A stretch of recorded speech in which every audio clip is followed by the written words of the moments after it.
जामवन जी, मित्रता में व्यापार का कोई स्थान नहीं होता है। मित्रता में प्रेम भाव की संधि होती है। इसमें लेन देन या क्रय विक्रय का कोई स्थान नहीं है। क्षमा राघवेंद्र, क्षमा चाहता हूं मैं। सुग्रीव की व्यथा ने मुझे विचलित कर रखा है। कदाचित इसीलिए मेरे मुख से ऐसी बात निकली है। मैं क्षमा प्रार्थी हूं, मैं क्षमा प्रार्थी हूं राघवेंद्र। महाराज सुग्रीव, आपको हमने मन से मित्र मान लिया है। आज से आपके सुख दुख हमारे होंगे और हमारे सुख दुख आपके होंगे। फिर चाहे भविष्य में कैसी भी परिस्थिति हो, हमारा मैत्री भाव ऐसा ही बना रहेगा। सुग्रीव भैया, प्रभु, अब आप दोनों इस मित्रता को अटूट बना लीजिए।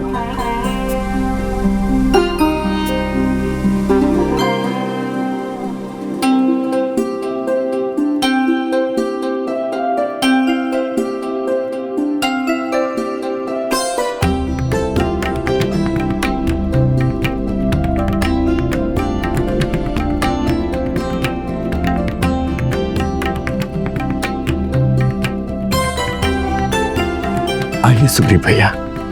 प्रभु,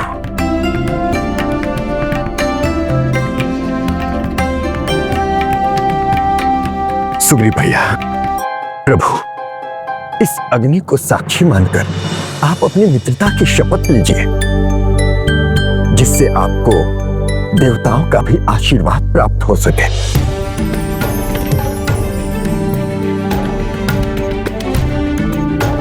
इस पवित्र अग्नि को साक्षी मानकर हम सुग्रीव जी से मित्रता की शपथ लेते हैं।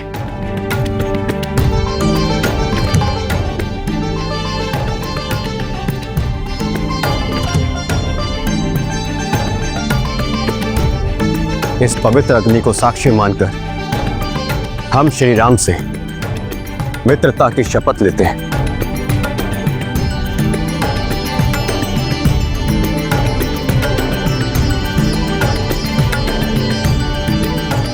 आज से इनके सुख दुख हमारे सुख दुख होंगे और हमारे सुख दुख महाराज सुग्रीव के होंगे। आज से हमारे सुख दुख श्री राम के होंगे और श्री राम के सुख दुख हमारे होंगे। और हमारी ये मित्रता इसी प्रकार जीवन पर्यंत बनी रहे। हमारी ये मित्रता इसी प्रकार जीवन पर्यंत बनी रहे।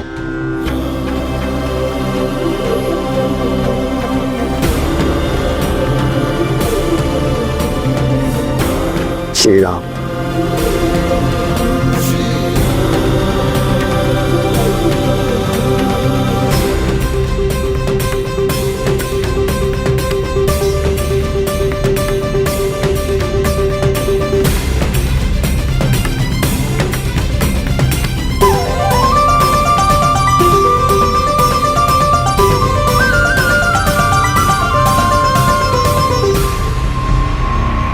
महाराज सुग्रीव, ऐसा क्या हुआ था जिससे भाई भाई में शत्रुता ठन गई और एक भाई दूसरे भाई का शत्रु बन गया?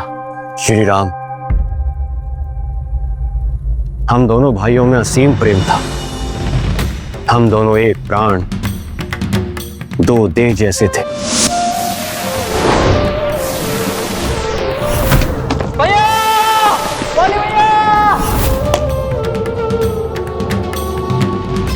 परंतु भाग्य कब अपना क्रूर खेल खेल जाए कोई नहीं जानता। पहले कसुर आया, महाशक्तिशाली, पर्वत सा कठोर। उसमें बाली भैया को चुनौती दी, भयानक युद्ध हुआ। बाली भैया ने दुदुम्बी को फेंका। उसके रक्त की छींटें महर्षि मतंग और उनके आश्रम पर जाकर गिरी। बाली, तुम्हें और तुम्हारे हितैषी वानरों को श्राप देता हूँ। आज के पश्चात यदि बाली तुम और तुम्हारा कोई भी हितैषी साथी यहाँ के 1 योजन की परिधि की भूमि में पांव रखेगा तो भूमि के स्पर्श मात्र से वो भस्म हो जाएगा। मतंग ऋषि के श्राप के कारण बाली भैया ऋषिमुख पर्वत पर अपना पांव नहीं रख सकते, अतः उनसे बचने के लिए मुझे यहाँ पर आश्रय लेना पड़ा। कुछ वर्षों पश्चात एक और असुर आया, मायावी, दुदुम्बी का भाई। मायावी ने अपने भाई का प्रतिशोध लेने के लिए बाली भैया को ललकारा। मायावी और बाली भैया में भयानक युद्ध हुआ। जब मायावी पराजित होने लगा तो वो वहां से भागा और जाकर एक गुफा में जाकर छुप गया। गुफा के भीतर भी बाली भैया और मायावी कई महीनों तक युद्ध चलता रहा। मैं उस गुफा के बाहर प्रतीक्षा कर रहा था। कई महीनों पश्चात उस गुफा से रक्त से सना बाली भैया का मुकुट आकर गिरा। बाली भैया की चीख सुनाई दी, फिर सब शांत हो गया। मुझे लगा बाली भैया वीर गति को प्राप्त हो गए।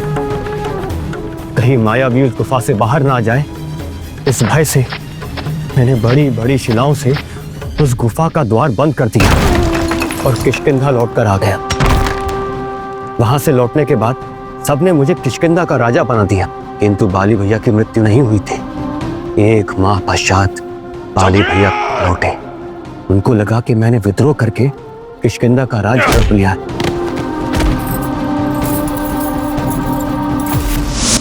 उन्होंने मुझे किष्किंधा से निर्वासित कर दिया और मेरा सब कुछ छीन लिया, यहां तक कि मेरी पत्नी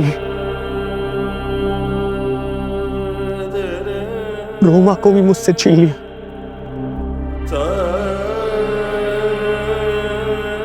बंदी बना लिया बाली भैया ने उसको।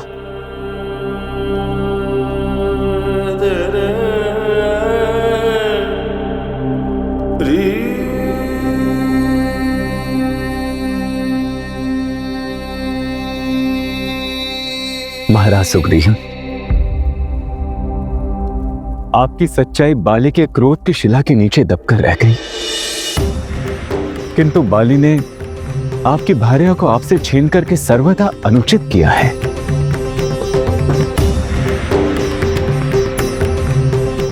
महाराज सुग्रीव, हम सर्वप्रथम आपकी भार्या को बाली के बंधन से मुक्त करा के आपसे मिलाएंगे। यह हमारा वचन है आपको।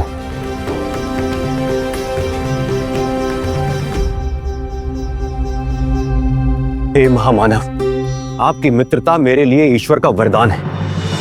मैं भी आपको वचन देता हूं कि जब तक देवी सीता को उस रावण के बंधन से मुक्त नहीं करा लेते और उसका सर्वनाश नहीं कर देते,